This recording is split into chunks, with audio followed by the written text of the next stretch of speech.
22 नवंबर 2023 को social media के platform YouTube पर एक वीडियो अपलोड किया जाता है और वीडियो अपलोड करता है विष्णुराज। उसका एक चैनल होता है, इसका नाम है मिस्टर विष्णुराज फन।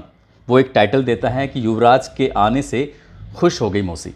वो बच्चा बहुत ज़्यादा खुश था अपने ददिहाल में आने के बाद। इतना ज़्यादा खुश था कि बार बार उसका पिता उससे मजाक कर रहा है, कह रहा है कि मामा के घर रहोगे या यहाँ रहोगे। तो छोटा सा बच्चा जिसको बोलना भी ठीक से नहीं आता, जो दादा नाना पापा इस तरह की भाषा, इस तरह के दो चार शब्द उसको रटे हुए हैं, जो रिपीट करता है जब कोई दूसरा बोलता है। इसके अलावा उसे कुछ नहीं आता।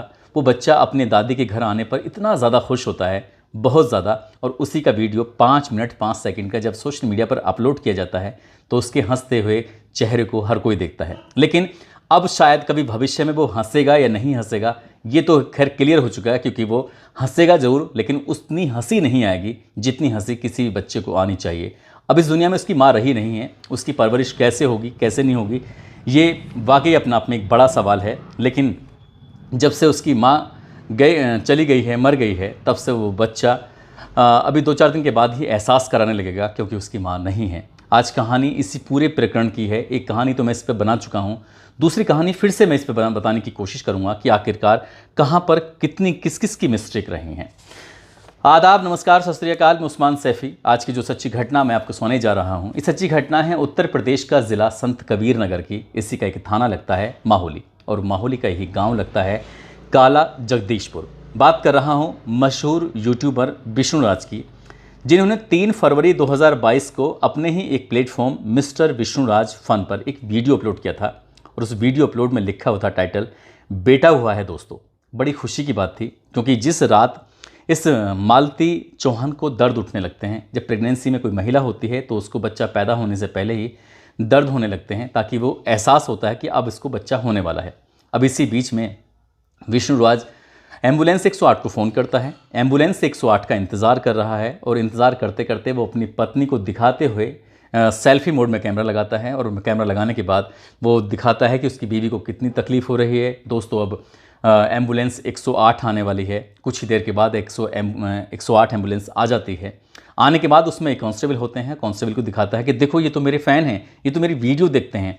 अब वो पत्नी एम्बुलेंस में बिठाई जाती है। उसके बाद वो खुशी जाहिर करता है। यहाँ से सीन दिखाया जाता है सीधा हॉस्पिटल का। हॉस्पिटल में किस तरह से वो चल रही है मालती चौहान। अंदर जाती है, बेड पर लिटाई जाती है, उसको दर्द हो रहा है, वो तकलीफ़ में है, परेशानी में है। एक एक दृश्य को दिखाने की कोशिश की जा रही थी। रात के जैसे ही 2 बजकर लगभग 3 या 4 मिनट के आसपास का वक्त होता है, तभी उसको बेटा पैदा हो जाता है। यदि डॉक्टर इस बात की अनुमति दे देते कि मालती चौहान को बच्चा कैसे हो रहा है, तो शायद विष्णुराज इस दृश्य को भी दिखाने की कोशिश करता। बस यही दृश्य नहीं दिखाया गया था। उसने हर एक पहलू को अपनी इस वीडियो के माध्यम से दिखाने की कोशिश की है।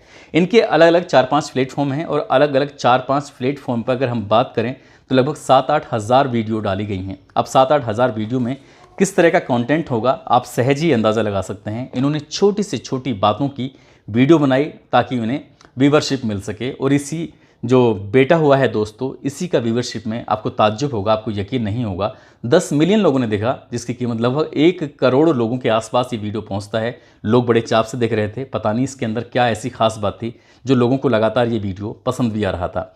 शायद यही सोचकर कि इन्हें कुछ ऐसा नया करने की आदत थी, कुछ नया चटपटा करने की आदत थी। जो भी चटपटा करते थे, कुछ नया करते थे, उसका तुरंत वीडियो बनाया करते थे और अपलोड कर दिया करते थे। 23 नवंबर 2023 की रात को मालती की ज़िंदगी हमेशा हमेशा के लिए रुक जाती है, ख़त्म हो जाती है, क्योंकि अब मालती इस दुनिया में नहीं है। और हर कोई ये जानना चाहता कि आखिरकार इस पूरे घटनाक्रम के पीछे दोषी कौन है। कभी उंगली उठती है विष्णुराज पर, तो कभी उंगली उठती है अर्जुन वर्मा पे, तो कभी 2 एक नाम और आते हैं। राधिका का नाम भी सामने आया है, गोरखपुरिया भोजी का नाम भी सामने आया है। इन सब के नाम लगातार सामने आ रहे हैं, और आगे क्या होगा क्या नहीं होगा, ये तो खैर पुलिस की जांच के बाद ही स्पष्ट हो सकेगा। लेकिन जिस तरह से लगातार छोटी छोटी बातों के वीडियो डल रहे थे, वो अपना आप में वाकई परेशान कर रहे थे। मैं लेकिन आपको एक बात बताना चाहता हूँ। 22 नवंबर की रात को ये घटना होती है, और 21 नवंबर 2023 को ये विष्णु अपने ससुराल जाता है। ससुराल जाने के बाद अपने ससुर वगैरह से कहता है कि मैं अपनी पत्नी को लेने के लिए आया हूँ। अब समझौता हो चुका है, कोर्ट वोट ने सबको परमिशन दे दी है। जो भी इसने एक फॉर्मेलिटी, जो भी इसने औपचारिकताएं पूरी की थी, जब 21 नवंबर को पहुंचता है तो इसके लड़की के पिता जो होते हैं जी दीपचंद, वो अपने दामाद यानी कि विष्णुराज से कहते हैं कि बेटा इसे अभी लेकर मत जाओ, ये मानसिक स्थिति इसकी ठीक नहीं है, ये बेइंतहा परेशान है, बहुत ज़्यादा परेशान है, इसे लगभग 1 महीने के लिए मायके में छोड़ दो, मायके में रहेगी, परिवार के लोगों से मिलेगी, एक अपनापन महसूस होगा, तो इसलिए तुम इसे लेके मत जाओ, तुम इसे यहीं छोड़ दो। लेकिन विष्णुराज ने जिद पकड़ ली थी कि नहीं, मुझे तो इसे लेके जाना है, क्योंकि वो पल पल की जो जानकारियां थीं, पल पल की बातें थीं, वो सोशल मीडिया पर यानी कि यूट्यूब और अलग अलग प्लेटफॉर्म पर अपलोड किया करता था। वहाँ से व्यूवरशिप मिलती थी, व्यूवरशिप मिलने के बाद वहाँ से पैसे भी आने की संभावना बढ़ जाया करती थी। इसलिए अब मालती नहीं है तो चैप्टर ही खत्म हो जाएगा, इसलिए उसने सोचा कि आज मैं इसे लेकर जाता हूँ। घर पर लेके जाता है।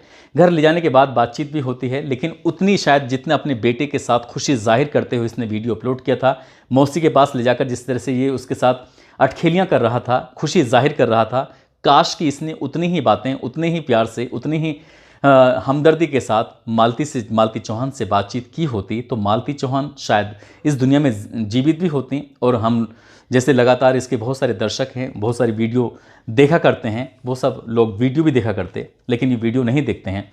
जब आज मैंने इस पूरे घटनाक्रम पर रिसर्च किया, तो रिसर्च करने के बार बार एक नाम सामने आ रहा था, और वो नाम होता है राधिका। राधिका कौन है? क्योंकि इस राधिका के नाम के साथ साथ जब मैंने इस मालती चौहान का ये जो प्लेटफॉर्म है, मालती चौहान फन के नाम से जो उसका अपना वीडियो अपलोड करती थी, उनके कई सारे मैंने वीडियो तलाश किए, तो कई सारे वीडियो में खासकर उसने 11 नवंबर को जो उसने अपना एक वीडियो अपलोड किया था, उसमें कहा था कि मेरी मौत का जिम्मेदार विष्णुराज होगा, और कहीं ना कहीं मेरे मरने के बाद विष्णुराज बहुत जल्दी ही राधिका से शादी कर लेगा। कुछ इस तरह के दावे भी कर रही थी। तो उसे लग रहा था कि उसकी ज़िंदगी में जो तूफान आया है, वो तूफान ऐसे आया नहीं है अपना, बल्कि तूफान को लाया गया है। तूफान लाने की जो मेन वजह बनती है वो होता है अर्जुन वर्मा। दरअसल अर्जुन वर्मा की कहानी शुरुआत होती है, एक बार इसकी गाड़ी में कुछ दिक्कत, कुछ प्रॉब्लम थी और विष्णुराज के, और विष्णुराज अपनी गाड़ी को लेके जाता है गैराज में। गैराज में जाने के बाद वहाँ कहता है कि मेरी गाड़ी में कुछ दिक्कत है, परेशानी है, क्या आप इसे देख सकते हैं? तो वहाँ पर कोई और नहीं होता, उसी गैराज में काम करता था अर्जुन वर्मा। और अर्जुन वर्मा जब गाड़ी को देखता है तो कहता है कि मैं तुम्हारा वीडियो देखता हूँ, तुम्हारे वीडियो बहुत अच्छे आते हैं, सोशल मीडिया पर काफ़ी वायरल भी होते हैं। विष्णुराज इस बात को सुनकर खुश होता है। विष्णुराज उसको एक ऑफर देता है कि अरे तुम भी अपना यूट्यूब चैनल शुरू करो, तुम्हें भी अपना नाम कमा सकते हो, तुम भी अपनी बात कर सकते हो। यहीं से अर्जुन वर्मा के मन में एक उतावलापन शुरू होता है। उसने अपना गैराज का काम छोड़कर और इसके प्लेटफॉर्म पर यानी कि अब विष्णुराज के साथ काम करना शुरू कर देता है। विष्णुराज के साथ काम करता था, जहाँ मन करता था वहाँ जाता था, घर में भी बिल्कुल परिवार की तरह रहता था। जब घर आकर देखता है तो उसकी पत्नी होती है मालती चौहान। हालांकि वो पहले से ही जानता था, क्योंकि उसकी जो लगातार वीडियो आया करती थी। और एक दिन रक्षाबंधन का त्यौहार आता है तो अपना हाथ कर देता है कि मैं आपको अपनी बहन की तरह मानता हूँ, क्योंकि वो खुद शादीशुदा है, शायद 2 बच्चों का या उससे ज़्यादा बच्चों का बाप भी है। और ये सब जानते हुए, क्योंकि इन्हें छोटी छोटी बातों पर एक्ट करने होते थे, और एक्ट करने के चक्कर में इन्होंने ये शादी का भी पूरा सिस्टम बना लिया। शादी करते हैं, शादी होती है, लड़की अपने विदा हो जाती है, जिसकी शादी खुद उसका पति यानी मालती चौहान का पति विष्णुराज कराता है अर्जुन वर्मा के साथ। उसे लग रहा था कि शायद अब उसकी राह आसान हो जाएगी। राह आसान होगी, नहीं होगी, क्या होगा क्या नहीं होगा, पुलिस को अब इसमें विष्णुराज साथ ही राधिका वाले चैप्टर पे पूरी ईमानदारी के साथ जांच करनी चाहिए, क्या वाकई इन दोनों का प्रेम प्रसंग है। क्योंकि सीडीआर अगर निकलवाई जाएगी तो इनकी बातचीत का सिलसिला होता है नहीं होता है बिल्कुल पूरी तरह से क्लियर हो जाएगा। अभी पुलिस ने अपने पत्ते नहीं खोले हैं कि इसमें क्या मामला हुआ है, क्या नहीं हुआ, कहाँ तक जांच पहुंची है। लेकिन जैसी शादी होती है, शादी होने के बाद इस लड़की को यानी कि मालती चौहान को एहसास होता है। जब एहसास होता है तो वो मदद मांगने के लिए एक गोरखपुरिया भोजी के नाम से एक चैनल है, वहाँ पर वो संपर्क साधती है। संपर्क साधने के बाद कहती है कि मेरी ज़िंदगी तो पूरी तरह से बर्बाद हो चुकी है, तुम मेरी ज़िंदगी क्या बचा सकती हो। जब ये गोरखपुरिया भोजी से अपील करती है मालती चौहान, तो गोरखपुरिया भोजी को एक अवसर मिल जाता है, मौका मिल जाता है एक बड़े क्रिएटर के साथ अपना जोड़ने का। और उसने वहाँ जाकर समझौता कराने की कोशिश की। समझौता कराया जाता है, लेकिन समझौता कराने के बाद एक एक बात वो अपने प्लेटफॉर्म पर डाल रही थी, दिखाने की कोशिश कर रही थी। देखो आज मैंने विष्णु और मालती के बीच में समझौता करा दिया है, देखो आज ये हुआ है वो हुआ है। छोटी से छोटी बातें गोरखपुरिया भोजी जब लगातार डाल रही थी, पब्लिक में बात पहुंच रही थी, पब्लिक का रिएक्शन आ रहा था, तो इसी रिएक्शन का जवाब दे रही थी मालती चौहान, और इसी रिएक्शन का जवाब दे रहा था विष्णुराज, और इसी रिएक्शन का जवाब दे रहा था अर्जुन वर्मा। लगातार ये घर की बातें जो चार दीवारी के अंदर होनी चाहिए थी वो सोशल मीडिया के प्लेटफॉर्म पर हो रही थी। आपस में जैसी बातें होती थी वो बातों का सिलसिला लगातार सोशल मीडिया पर इस कदर वायरल हो रहा था कि एक एक वीडियो को कई कई लाख लोग देख रहे थे। अब लोगों की दिलचस्पी इसमें लगातार बढ़ जाती है और जैसे ही लोगों की, दर्शकों की दिलचस्पी बढ़ रही थी वैसे ही क्रिएटर्स की भी दिलचस्पी बढ़ जाती है। जो क्रिएटर वीडियो बनाकर लोगों को दिखाना चाहते हैं, अब उन्होंने निजी ज़िंदगी में झांकना शुरू कर दिया। अन्य क्रिएटर ने अब कभी तो वो गौरवपुरिया भोजी के पास जाते हैं, जाकर माइक लगाते हैं, गौरवपुरिया भोजी सवाल करते हैं, वो उखड़ जाती हैं। वो अपने आप को ये दिखाने की कोशिश कर रहे हैं कि वो तो प्रशासन, शासन, कानून, ये सरकार सबसे ऊपर है, इनसे ऊपर तो कोई हो ही नहीं सकता। जिस तरह से मैंने उनका वीडियो देखा है, रिसर्च किया है, ऐसा लग रहा है कि जैसे कि बहुत ही ताकतवर किस्म की प्राणी हैं, उन्हें किसी कानून का, किसी चीज़ का डर नहीं है। लेकिन जो भी छोटी छोटी बातें करती हैं, कोई भी मीडिया कर्मी उनके घर पर भी आता है तो उसका भी वीडियो बनाकर वो सोशल मीडिया पर अपलोड कर देती हैं। मकसद सिर्फ एक ही है सोशल मीडिया पर वीडियो अपलोड करने का, ज़्यादा से ज़्यादा लोग देखेंगे और ज़्यादा से ज़्यादा लोग देखेंगे तो उनके पास ज़्यादा से ज़्यादा पैसे आएगा। यही काम शायद विष्णु राज कर रहा था, यही काम शायद अर्जुन वर्मा भी करने की शुरुआत कर रहा था। उसका तो एक ही ख्वाब था कि सिल्वर प्ले बटन घर पर आ जाए और उससे तो जैसे ऐसे समझ लीजिए जैसे क्या उसने गंगा नहा ली है, सब कुछ ठीक चल रहा था। लेकिन 22 तारीख की रात को इसकी ज़िंदगी यानी कि मालती चौहान की ज़िंदगी का चैप्टर हमेशा हमेशा के लिए बंद हो जाता है। और जैसे चैप्टर बंद होता है, इत्तेफाक से एकदम से गौरवपुरिया भोजी फिर से प्रकट होती हैं, क्योंकि उन्हें व्यूवरशिप चाहिए थी, उन्हें टीआरपी चाहिए थी। उन्होंने ना प्रशासन से बात करनी चाहिए, ना पुलिस से बातचीत करनी चाहिए, और उन्होंने इस बच्चे यानी कि युवराज को अपनी गोद में लिया और गोद में लेने के बाद उसके नाना दीपचंद के हवाले कर दिया कि लो तुम इसे संभालो।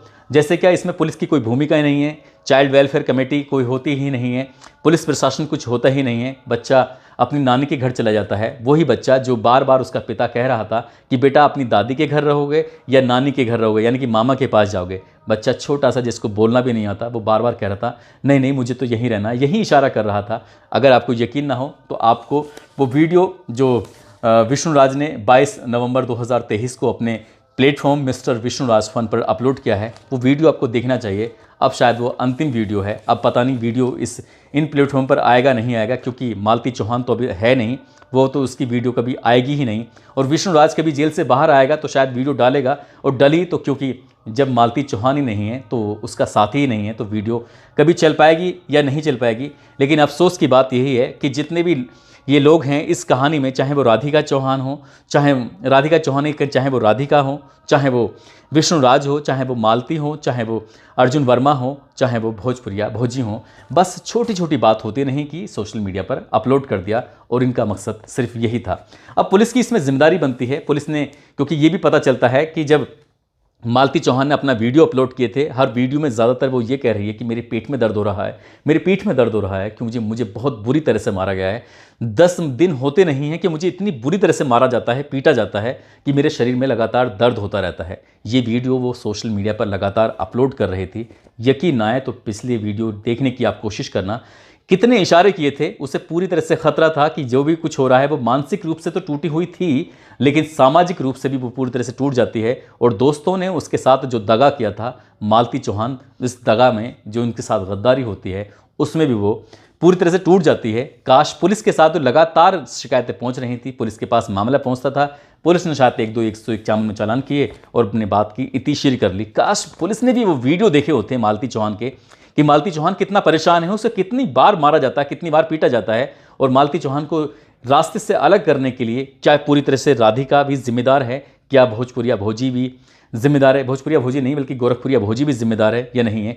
पुलिस को कम से कम अब तो ईमानदारी से जांच करनी चाहिए, ईमानदारी से जांच करके हर एक पहलू को, हर एक वीडियो को देखकर ये क्लियर करना चाहिए, क्योंकि लाखों करोड़ों दर्शक ये ज़रूर जानना चाहते हैं कि मालती चौहान की मौत का असल जिम्मेदार कौन है। एक बात ये भी कही जाती है, जब वो पीटी जाती थी, जब उसके साथ अभद्रता होती थी, जब उसका पति उसे बहुत बुरी तरह से मारता था, तो मायके वाले भी उसकी खबर नहीं लिया करते थे। यानी कि जितने जिम्मेदार ससुराल पक्ष के लोग हैं, शायद मायके पक्ष के लोग भी उतने ही जिम्मेदार हैं। जब बेटी मर जाती है तो माँ बाप या परिवार के जितने भी लोग हैं, चाहे वो बहन है या भाई है, सबको याद आ जाता है कि मालती चौहान तो ऐसी थी, मालती चौहान तो वैसी थी। लेकिन जीते जी रहते हुए उसकी किसी ने कदर नहीं की। भले ही ये एक मजदूर परिवार से बिलोंग करते थे, लेकिन इनके पास जब दौलत आ जाती है, इनके पास जब शोहरत आ जाती है, तो उस दौलत, उस शोहरत को ये संभाल नहीं पाए। अब मालती चौहान नहीं है मैं, लेकिन अपनी वीडियो के माध्यम से पुलिस प्रशासन से ये अपील करूंगा कि इस प्रकरण की बहुत ही बारीकी जांच की जाए और जांच करने के बाद जो भी इसमें दोषी हैं, चाहे किसी का कम दोष है या किसी का ज़्यादा दोष है, उसको उतने ही, जितना उसने दोष किया है उसको उतने ही हिस्से की सज़ा मिलनी चाहिए। दोस्तों, इस पूरे घटनाक्रम को सुनाने का उद्देश्य किसी को परेशान करना नहीं है, किसी का दिल दुखाना नहीं है, बल्कि आपको जागरूक करना है, आपको सचेत करना है। और जाते जाते आज कुछ लोगों के नाम लेने हैं क्योंकि उन्होंने बहुत ही अच्छे कमेंट किए हैं, जिसमें सरवन साहनी हैं, वर्षा हैं, सुनीता पांडे हैं, अंश, प्राची, मेनका यादव हैं, निक्की, निखिल सिंह, अंकिता रावत, रीना रिया, सायदा तस्नीम, किरण सिंह, अनामिका सिंह, ममता गोस्वामी, पूनम रोहिला, साक्षी, चाहल खान, जहानवीर, कंचन कुमारी, इन लोगों ने नाम लेने की अपील की थी। आप सब लोग अपना ख्याल रखें, सुरक्षित रहें। जय हिंद, जय भारत।